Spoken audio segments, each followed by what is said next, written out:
monde, comment allez-vous? Si c'est la première fois que vous tombez sur mes vidéos, je m'appelle Marie, n'hésitez pas à vous abonner à ma chaîne, ça me ferait très plaisir. J'avais déjà fait une vidéo sur 8 conseils pour avoir confiance en soi et aujourd'hui je vais faire 8 conseils pour commencer une chaîne YouTube. N'hésitez pas à liker cette vidéo si vous voulez davantage de vidéos conseils.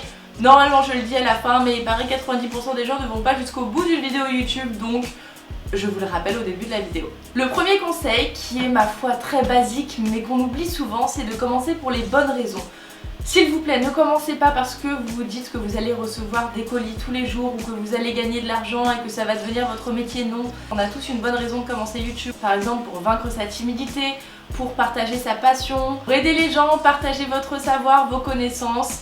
Bref, on a tous une histoire à raconter et je pense que la première chose, c'est de commencer pour des raisons saines, de bonnes raisons et non pas pour recevoir des colis ou gagner de l'argent. Le deuxième conseil est une chose très importante. Si vous commencez YouTube, il faut être immédiatement constant, régulier, persistant et patient. Si vous voulez vous mettre vraiment à fond dans YouTube, vous ne pouvez pas faire une vidéo de temps en temps, il faut vraiment vous fixer un planning et vous y tenir. Par exemple, je fais des vidéos tous les mercredis et les dimanches. Annoncez-le à vos abonnés, comme ça vous met un petit peu plus de pression pour suivre ce planning et en plus ils sauront que le mercredi ils pourront attendre une vidéo de vous par exemple, ou le jeudi, le dimanche, peu importe, il n'y a pas de jour particulier pour sortir une vidéo. Tant que vous annoncez que c'est ce jour-là et que vous y tenez, c'est le principal. Et j'ai rajouté patient parce que vous n'allez pas avoir 100 000 abonnés en une semaine.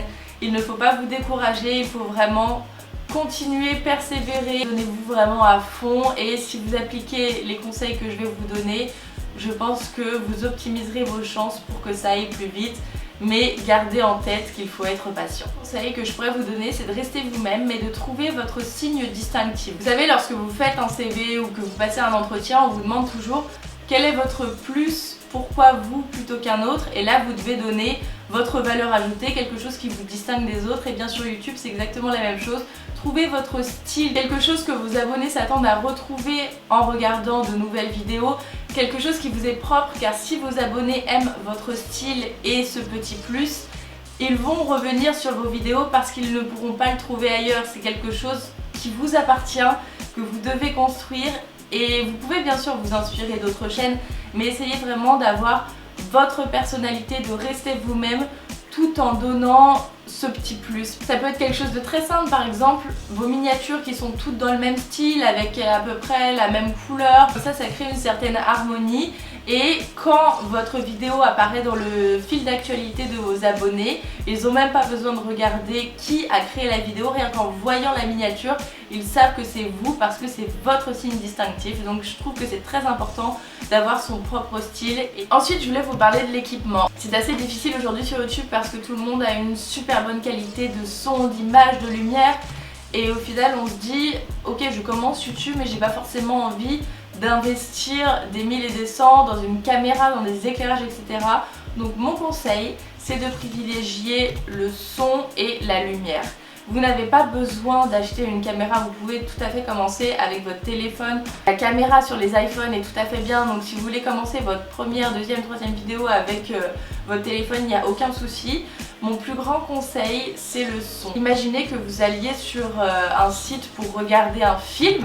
Le son est mauvais mais l'image est excellente, vous n'allez pas regarder le film parce que le son va vous déranger énormément, alors que si vous avez une qualité qui n'est pas super HD mais que le son est parfait, vous allez quand même regarder le film.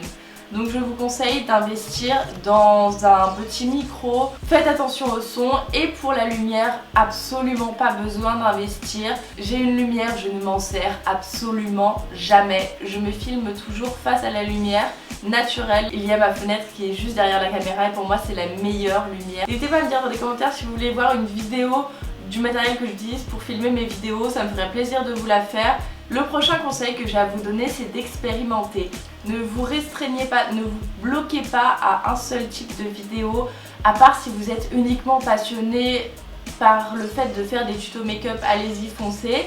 Mais je vous dirais d'essayer de tester de nouvelles choses, des vlogs, des vidéos face caméra, des vidéos de voyage, des vidéos plus personnelles, des story time, etc. Essayez plusieurs choses pour déjà, d'une part, vous rendre compte de ce que vous préférez faire, mais également pour savoir ce que vos abonnés préfèrent que vous fassiez, parce que c'est également important d'écouter votre communauté, d'écouter les critiques constructives que votre audience a à vous faire et surtout ce qu'elle préfère. Vous pouvez tout simplement le voir avec les likes sur les vidéos. C'est pour ça que je trouve ça très important à chaque fois que vous likez les vidéos que vous aimez vraiment, comme ça me permet de voir si vous préférez les vidéos mode, les vidéos beauté. Bref, expérimentez pour savoir ce que vous préférez créer et ce que votre audience préfère voir de vous.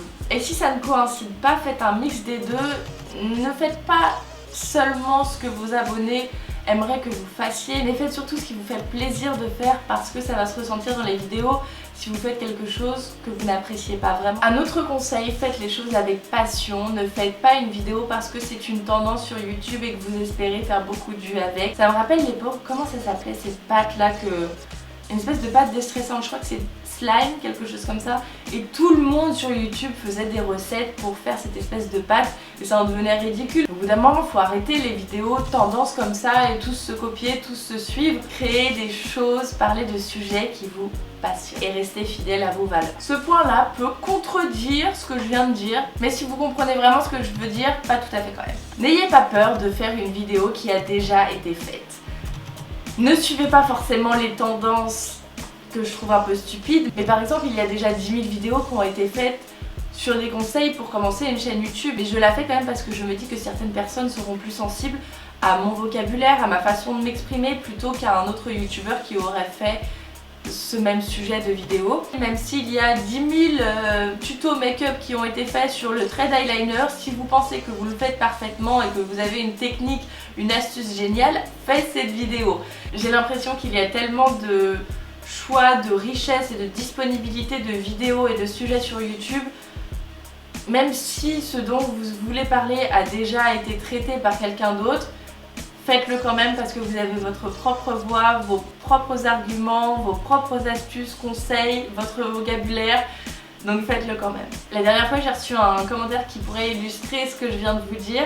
Sur ma vidéo conseil pour avoir confiance en soi, une fille qui m'a dit: j'ai déjà vu beaucoup de vidéos qui traitaient ce sujet, mais avec tes mots je comprends mieux et tu arrives mieux à me faire passer le message. Donc c'est ça que je suis en train de vous dire. Et voilà, c'était mes 8 conseils pour commencer une chaîne YouTube. N'hésitez pas à liker cette vidéo si vous l'avez appréciée, à vous abonner à ma chaîne et à me rejoindre sur les réseaux sociaux.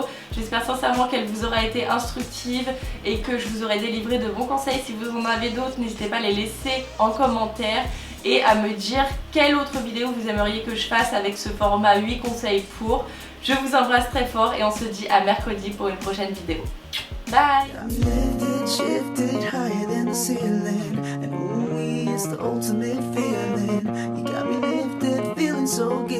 Sugar, how you get so fly? Sugar, how you get so fly?